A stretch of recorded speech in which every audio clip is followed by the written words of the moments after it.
ட்ரைலரில் ஒன்று காமிச்சிருக்கீங்க, படம் பார்த்தா தான் ஃபுல்லாக புரியும். பட் இருந்தாலும் அந்த இடத்துல அந்த டைலாக் வச்சுருக்கீங்க, அதாவது குரங்குங்க வந்து ரிலேஷன்ஷிப். ஸோ நாமளும் அப்படி தான் அதுலேருந்து தான் வந்தோம் அப்படின்ற மாதிரி கனெக்ட் ஆகுது. ஸோ அப்போ நாமளும் நம்ம வச்சுக்கலாமா அப்படின்ற மாதிரி தோணுது. ஓகே, அப்படி நீங்கள் அதை எடுத்துக்கிறீங்க. இல்லை கேட்குறேன், நீங்கள் சொல்ல வந்தது இதானா? இல்லை, அதை நான் சொல்லலைல்ல. ட்ரெய்லரில் வெறும் அந்த வாக்கியம் மட்டும்தான் இருக்குது, குரங்குகள் தான் கூட பிறந்த அப்படின்ற அந்த வாக்கியம் மட்டும்தான் இருக்குது. ஸோ அதனால நாமளும் வச்சுக்கலாம் அப்படின்றத நான் சொல்லவே இல்லை. அதான் நீங்கள் படம் பார்த்தீங்கன்னா புரியும். அதில் இருக்கிற ஒரு கேரக்டருக்கு வர ஒரு கேள்வி தான் அது. அது என்ன கான்டெக்ட்ல எதனால அப்படின்றது இப்போ நான் ரிவீல் பண்ணால் கதையை ரிவீல் பண்ணுற மாதிரி ஆயிரும். பட் அங்கே முன்னாடி சொன்ன மாதிரி கண்டிப்பாக சோஷியலி இர்ரெஸ்பான்சிபிளாக தப்பாக இருக்காது, அதுக்கு நான் 100% கேரண்டி. இல்லை, இன்னொன்று கலையரசன் வந்து அந்த குழந்தை வந்து ட்ரெஸ் பண்ணிட்டு வந்து நிற்கும். ஸோ நிற்கும் போதும் டேடி நான் செக்ஸியாக இருக்கேன் நான் பாரு அப்படின்னு சொல்லும். ஒரு குழந்தை அந்த அவங்களுடைய வாயிலேருந்து அந்த வார்த்தை வர்றது எவ்வளோ பெரிய வார்த்தை அப்படின்றது உங்களுக்கு தெரியும். ஆமாம், இதை நான் இந்த இடத்துல ரெஜிஸ்டர் பண்ண விரும்புகிறேன். இந்த குழந்தைய வச்சு அந்த குழந்தைக்கு வந்து நாங்கள் ஷூட் பண்ணும்போது 8 வயசோ 9 வயசோ அப்படின்னு நினைக்கிறேன். ரஷ்லாம் எங்ககிட்ட இருக்குது, ஃபுல் ப்ரூஃபும் இருக்குது. குழந்தைய வச்சு ஷூட் பண்ணது எதுவுமே நாங்கள் தப்பாக ஷூட் பண்ணல. ஒரிஜினல் ரஷ்ல அந்த பொண்ணு வந்து அப்பா நான் அழகாக இருக்கேனா அப்படி தான் கேட்டிருப்பா. அதே மாதிரி ஆனால் மேட்ரு பண்ணுறதா என்னன்னா அப்படின்னு கேட்டதில் ஒரிஜினல் ரஷ்ல ஆனால் தமிழ் சினிமானா என்னன்னா அப்படி தான் கேட்டிருப்பா. அந்த குழந்தைக்கு டப் பண்ணது எல்லாமே இந்த படத்தில் பிரகிருத்தின்னு ஒரு அசிஸ்டன்ட் டைரக்டர் ஒர்க் பண்ணாங்க. அவங்க தான் அந்த குழந்தைக்கு டப் பண்ணியிருக்காங்க. அவங்களுக்கு பிரகிருதிக்கு 24-25 வயசு இருக்கும்னு நினைக்கிறேன் அவங்க டப் பண்ணும்போது. ஸோ அந்த குழந்தை வாய்ஸ் குழந்தை மாதிரி அவங்க தான் டப் பண்ணியிருக்காங்க. ஸோ அதுக்கு விஷுவல் ப்ரூஃப் எல்லாமே எங்ககிட்ட இருக்குது, ரஷ்ஷும் இருக்குது. ஸோ நீங்கள் காட்டணும் அப்படின்னா ப்ரெஸ்ஸுக்கு காட்டுறதுக்கும் ரெடியாக இருக்கும். இல்லை, உங்கள் சைட்லேருந்து பார்க்கும்பொழுது இங்கே வந்து ஒருவேளை செக்ஸ் எஜுகேஷன் சரியா இல்லை இவங்களுக்கு. இல்லை, இந்த குழந்தை கேட்குற எல்லாமே வந்துருச்சு. ஸோ எல்லாமே பார்க்க ஆரம்பிச்சாச்சு. ஸோ ஒருவேளை இதனால இந்த படத்தை காட்ட வந்திருக்கீங்களா? எப்படி புரியுது? பொதுமக்களுக்கு பொதுவாகவே ஒரு செக்ஸ் எஜுகேஷன் கிடையாது. ஸோ பாலியல் பலாத்காரம் நிறைய வந்துருச்சு, அதுக்கு சட்டம் கிட்டம் எக்கச்சக்கம் வந்துச்சு. ஸோ அதுக்காக இந்த படம் எடுக்கப்பட்டு அந்த குழந்தை கதையை கேட்குறீங்களா? இல்லை, குழந்தை கதை அது ஒரு பார்ட் ஆஃப் த கதை அப்படின்னு சொல்லலாம். ஆனால் நம்ம சொசைட்டியில் நிறைய நடந்துட்டு இருக்கிற ஒரு விஷயம், அதை பெருசாக இது வரைக்கும் யாருமே டிஸ்கஸ் பண்ணல. ஆனால் கண்டிப்பாக நீங்கள் படம் பார்த்தீங்கன்னா புரியும். ஆமாம், இல்லை இதை பற்றி நீங்கள் யோசிச்சிருக்கலாம், உங்களுக்கு கோவம் இருந்திருக்கலாம், இல்லைன்னா உங்களுக்கு தெரியாமலே நீங்கள் அதை பார்த்துட்டு இருக்கலாம், என்கரேஜ் பண்ணிட்டு இருக்கலாம். அந்த மாதிரி விஷயத்தை தான் அந்த கதை டிஸ்கஸ் பண்ணிருக்கு. அந்த கதை ரொம்ப ரொம்ப முக்கியமான கதை. கலையரசன் நடிச்சிருக்கிற அந்த குழந்தைய பற்றின கதை வந்து ரொம்ப ரொம்ப முக்கியமான. சென்சாரில் படத்தை பார்த்துட்டு பயங்கரமாக அந்த கதையை அப்ரிஷியேட் பண்ணாங்க. ஒரு 5 பேர் பார்த்தாங்க. என்கிட்ட சொன்னவர் வந்து 5 போர்ட் மெம்பர்ஸுமே இந்த கதை ரொம்ப ரொம்ப நல்லா இருக்கு, சொசைட்டிக்கு இப்போ இது ரொம்ப தேவையான படம், அதுக்கு நான் உங்களை அப்ரிஷியேட் பண்றேன் அப்படின்னு சொன்னாங்க. ஸோ நீங்க பாருங்க, பார்த்தீங்கன்னா உங்களுக்கு புரியும்னு நினைக்கிறேன். இதுல ஸ்டோரி சொன்ன உடனே யார் ஃபர்ஸ்ட் பயந்தாங்க? அவ்வளவு 50 லாங்குவேஜஸ் இருக்கு, எப்படி வந்து எக்ஸிபிட் பண்றீங்க? எந்த எண்ணத்துல பண்றீங்க sir? It is against the law. இல்ல சார், இது இல்ல சார், இது வந்து பிரைவேட் எக்ஸிபிஷன் சொல்ல முடியாது, பப்ளிக். இது மீடியா வந்து உட்கார உங்களுக்குள்ள பார்த்தா தட் இஸ் டிஃபரண்ட்.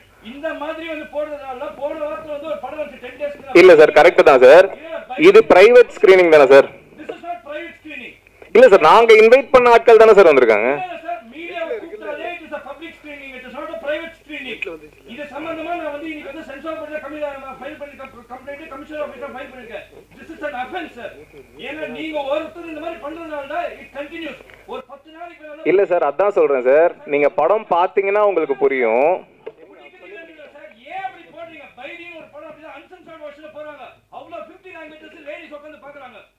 இல்ல சார், அதான் சார், இது பிரைவேட் ஸ்கிரீனிங் சார். இப்போ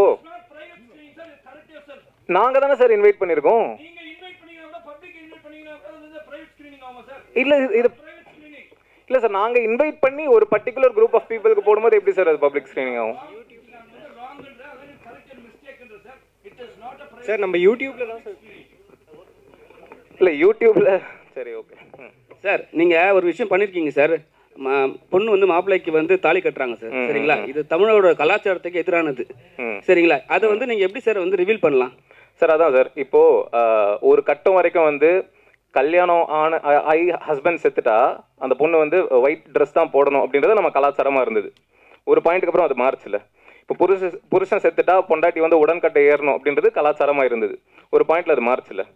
அப்போ ஏன் பொண்ணுங்க மட்டும் தான் தாலி கட்டிக்கணும் அப்படின்றது ஏன்? அப்போ வந்து தமிழோட கலாச்சாரத்தை மாற்ற போறீங்களா? ஏன்னா இப்பவே வந்து இருங்க, இப்பவே வந்து 33% கொடுத்ததுனாலேயே வந்து அவங்க என்ன சொல்றாங்க, இன்னும் பர்சன்டேஜ் வேணும்னு கேட்கறாங்க. இப்போ தாலின்னு ஒரு விஷயம் வருது, அதனாலதான் வந்து பெண்கள் வந்து குடும்ப பெண்கள் சொல்றேன், குடும்ப பெண்கள் அவங்க வந்து இருங்க சார், இருங்க, ஓகே, நீங்க சொல்ற ஈக்குவாலிட்டி எல்லாமே சரிதான் சார். இப்போ குடும்ப பெண்கள் வந்து அவங்களோட ஒரு பிராண்ட் என்னன்னா ஃபேமிலி கேர்ள், ஃபேமிலி உமன் அப்படிதான் சொல்லுவாங்க. இப்போ நீங்க வந்து தாலியே நீங்க வந்து ஒரு தமிழோட கலாச்சாரத்தையே மாற்ற போறீங்க, மாத்துறீங்கன்னு சொல்லிட்டு ஒரு விஷயத்தை சொல்றீங்க. அது நீங்க யூடியூப்ல போறீங்க, ஆனா அதுவும் சோஷியல் மீடியா தானே சார். அது எப்படி சார் நீங்க மக்களுக்கு எப்படி சேர்க்க போறீங்க? அதுதான் சார், அது நீங்க படம் பாத்தீங்கன்னா புரியும். இப்போ தாலி கட் இல்ல சார், நீங்க படம் பாத்தீங்க, அப்ப நீங்க அந்த சீன் வைக்காம எடுத்துக்கலாம் சார். இல்ல சார், அது வைக்க கூடாதுன்னு நீங்க எப்படி சார் சொல்ல முடியும்? ஏன் சொல்ல வரேன்னா, இப்ப வந்து ஏ சரி கொடுத்துருக்காங்க. இல்ல சார், இப்ப காலங்காலமா ஒரு நிமிஷம் சார், ஏ கொடுத்துருக்காங்க சரிங்களா. ஏ எது கொடுக்குறாங்கன்னா 18 இயர்ஸ் மேல வந்து பார்க்க கூடாதுன்னு. நீங்க வந்து யூடியூப்லயே வந்து அதை வந்து நீங்க போட்டீங்க. யூடியூப்ல வந்து 10 வயசு பசங்க பாக்குறாங்க, 3 வயசு பசங்க பாக்குறாங்க. சோ வந்து அப்பவே வந்து கெட்டு போயிட்டுல சார். இல்ல சார், யூடியூப்ல அப்படி பாத்தீங்கன்னா இன்னும் பேடான கண்டென்ட்லாம் இருக்கே சார். அப்போ எப்போ ஒரு குழந்தை கைக்கு ஃபோன் போதோ, ஒரு 18 வயசுக்கு கீழே இருக்கிற ஒரு பர்சன் கிட்ட ஃபோன் போதோ, அப்பவே அவங்க தேர் ப்ரோன் டு எவ்ரிதிங்ல. அவங்க ஃபோன் எடுத்தாலே பான் ஃபிலிம் கூட பார்க்க முடியும் சார்.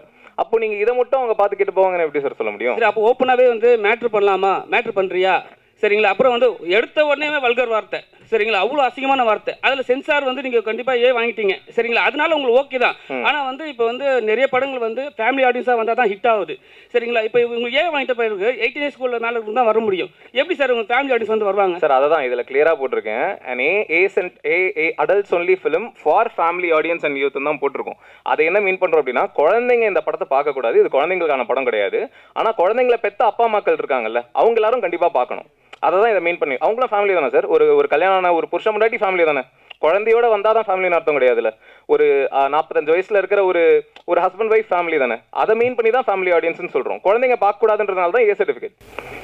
சொல்லுங்க சார். நீங்க வந்து பேசும்போது சொன்னீங்க காலங்காலம் மாறிட்டே இருக்கு, வெள்ளத்தாயில வந்து மாறிடுச்சு, அதுக்கு உடன்கட்டை மாறிடுச்சு, இதுலயும் அந்த பிறந்த மேட்டர் மாறும்ன்றீங்க. அப்படி நான் சொல்லலை. அதுதான், அது வேற இது வேற. இதுல டிஸ்கஸ் தான் பண்றோம். அதான் அகைன் நான் ஃபுல்லாக சொல்ல முடியாது. அது நீங்கள் படம் பார்த்தீங்கன்னா தான் ஆயிடுச்சு சார். நீங்க அத தாலியை நீங்க கட்டியிருக்கேன் சார். உங்க மிஸ்ஸஸ் கட்டிக்கல? அவங்களும் கட்டியிருக்காங்க சார்.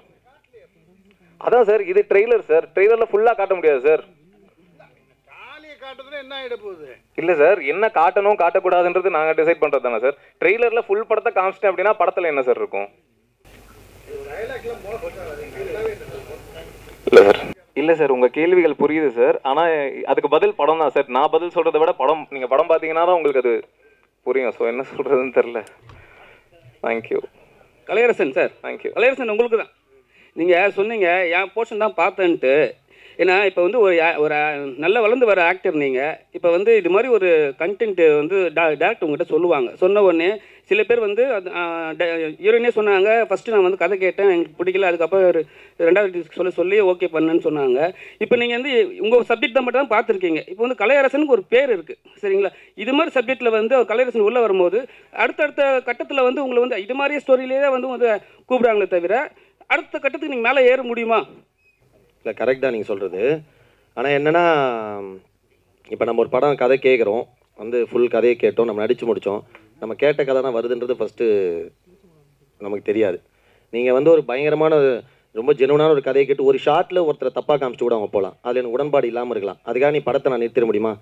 பல கோடிகள் இன்வால்வ் ஆகிற விஷயம். நான் இந்த கதையை என்கிட்ட சொல்லும்போது என் கதை கரெக்டாக இருந்தது. எந்தில் வந்து எனக்கு ஆக்சுவலாக கனெக்டும் ஆச்சு. அந்த கதை எனக்கு கரெக்டாக இருக்கும்னு தோணுச்சு. அது நானும் அந்த மாதிரி சில விஷயங்கள் பார்க்கும்போது எனக்கும் அந்த யோசனை வந்திருக்கு. என்ன இந்த மாதிரி ஆமாம் இதில் கரெக்ட் இல்லை, இவர் சொல்கிறது கரெக்டாக யோசிச்சிருக்கான்னு. அதெல்லாம் அதுக்கு முன்னாடி எனக்கு ரிவ்யூஸ் வச்சும் ஒரு கதை சொல்லியிருந்தார். அதுவும் பயங்கர சென்சிபிளாக இருந்தது. அதுதான் நான் உட்காந்து இப்போ நம்ம இருக்கிற ஸ்டேஜுக்கு வந்து படத்தை எனக்கு போட்டு காட்டு, ஒரு ஷார்ட் எனக்கு காட்டு, ஒரு ஷார்ட் சொல்லி ஒரு படத்தை ரிலீஸ் பண்ண முடியாத நிலமையில நம்ம கிடையாது.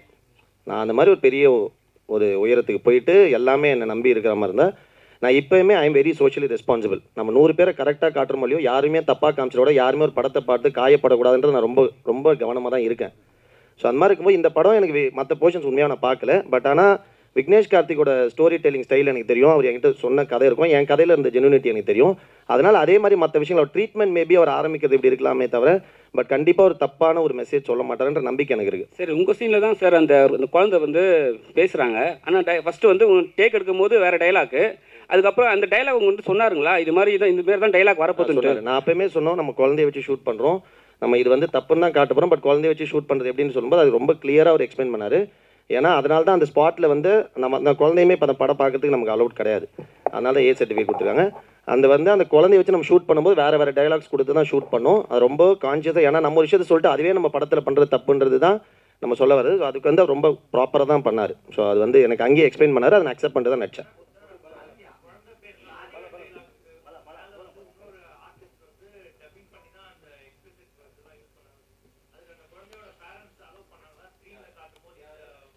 இல்லை அங்கே நம்ம சொல்லவே இல்லை அவங்ககிட்ட நம்ம இதுதான் வரப்போகுதுன்னு சொல்லிட்டு அவங்ககிட்ட வந்து நம்ம ரன்னிங் பேரண்ட்ஸுக்கு தெரியும், பட் ஆனால் அங்கே வந்து குழந்தைக்கு தெரியாதுன்னு நான் சொல்கிறேன்.